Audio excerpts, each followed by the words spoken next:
ఎక్కువ అంటే వాళ్ళని పంపించడం జరిగింది.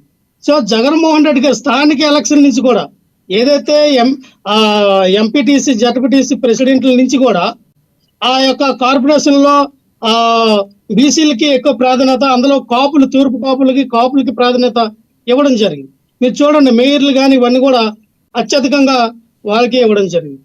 ప్రతిదీ కూడా ఈ రోజున మాట్లాడుతూ ఉన్నారు, జగన్మోహన్ రెడ్డి గారి దగ్గర ఎందుకు ప్రశ్నించలేకపోయి. ఈ రోజున మీ కూటమి వచ్చింది కదా, 5% రిజర్వేషన్ మీ కాపులకి ఇప్పించండి, చంద్రబాబు నాయుడు గారితో ఇప్పించండి. ఎందుకంటే కిందన పైన మీరే ఉన్నారు కదా, ఎన్డీఏ కూటమిలో మీరు ఉన్నారు కదా. ఆ 5% రిజర్వేషన్ ఇవ్వాలంటే కేంద్ర ప్రభుత్వం ఆమోదం మీకు కావాలి కదా. ఎస్, మోడీ గారితో ఒక మాట చెప్తే పవన్ కళ్యాణ్ గారు ఇన్ఫ్లుయెన్సర్ కదా. మీరు అన్నారు పక్క రాష్ట్రాలకు కూడా ఆయన యొక్క చరిష్మా వెళ్ళిందని. ఎస్, పక్క రాష్ట్రాలకు వెళ్ళేటప్పుడు మోడీ గారితో చెప్పాయ్యా మా కాపులకి 5% రిజర్వేషన్ ఇవ్వండి అని. ఇప్పించగలగండి. పవన్ కళ్యాణ్ గారు అంత పెద్ద వినండి సార్, వినండి. పవన్ కళ్యాణ్ గారు కాపు నాయకుడే. పవన్ కళ్యాణ్ 100% కాపు నాయకుడే, ఇంకెవరికి నాయకుడు కాదు, ఇంకెవరికి నాయకుడు కాదు. ఆయన కుల నాయకుడే. నేను చెప్తా పార్టీలో ఎస్సీల పరిస్థితి ఏంటో నేను చెప్తా పార్టీలో, ఎవరికి ఎన్ని పదవులు ఇచ్చారు నేను చెప్తా పార్టీలో. పవన్ కళ్యాణ్ అన్న వ్యక్తి కాపుల కోసం పార్టీ పెట్టారు, కాపులకి నామినేటెడ్ పదవులు వేసుకున్నారు. కాపులకి ఈ రోజున జనరల్ సెక్రటరీ నుంచి, కార్యదర్శి నుంచి, అధికార ప్రతినిధుల నుంచి మిగతా అత్యధికంగా 80% నుంచి 90% వరకు కాపులే ఉన్నారు. ఒక నిమిషం ఏమన్నారంటే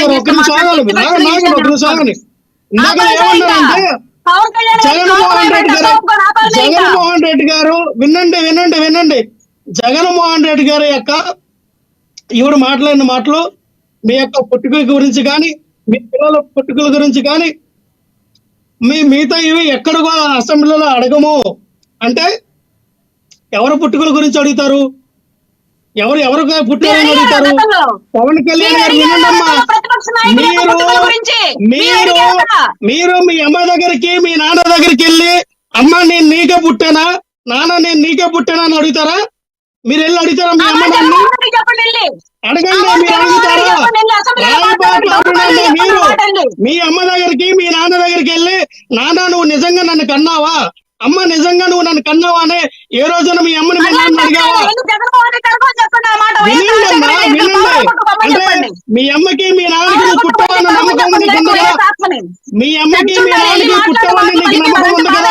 వినండి సిస్టర్, వినండి సిస్టర్, మీ అమ్మకి వినండి సిస్టర్, మీ అమ్మకి మీ నాన్నగారికి మీరు పుట్టారని మీకు నమ్మకం ఉంది కదా.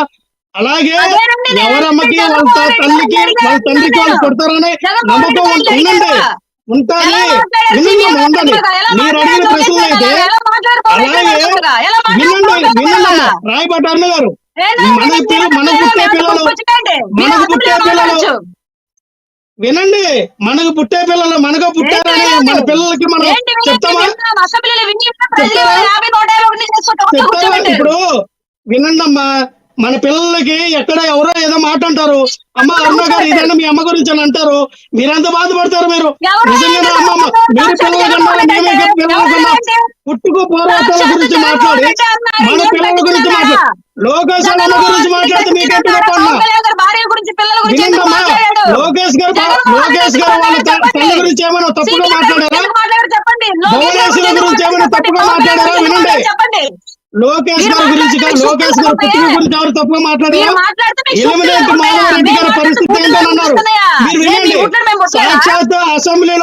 సాక్షాత్ అసెంబ్లీలో ఎలిమినేట్ మాధవరెడ్డి ఎలాగ చనిపోయారు, ఎలిమినేట్ మాధవరెడ్డి పరిస్థితి ఏంటి, ఆయన ఎలాగ చనిపోయారు, ఎందుకు చంపారు, ఎవరు చంపారు, దాని కారణాలు ఏంటో అన్నారు తప్ప ఎక్కడ భువనేశ్వరి గారి గురించి తప్పుగా, లేకపోతే లోకేష్ గారి పుట్టుక గురించి తప్పుగా ఎక్కడ మాట్లాడాల. మీరు ఇంకో విషయానికి వస్తే సుమన్ టీవీలో పవన్ కళ్యాణ్ గారి గురించి ఇదే విజయవాడ వాసి ఒక ఆయన వెళ్ళి మీ ఏదైతే కోప సమాజ వర్గం చెందిన వ్యక్తి పవన్ కళ్యాణ్ గారి గురించి ఏం మాట్లాడారు? పవన్ కళ్యాణ్ గారు వాళ్ళ అమ్మగారు రెల్లు కులానికి సంబంధించిన వ్యక్తి, పవన్ కళ్యాణ్ గారు వాళ్ళ అమ్మగారు రెల్లు కులానికి సంబంధించిన వ్యక్తి, అందుకనే పవన్ కళ్యాణ్ గారు ఆ విధంగా బిహేవ్ చేస్తున్నారు. ఆ యొక్క సామాజిక వర్గ యొక్క గుణాలు వచ్చేగట్టాలు వెళ్ళారని అంటే దానికి మీరు అందరూ బాధపడ్డారమ్మా. అది నిజం అబద్ధం ఎవరికి తెలియదు.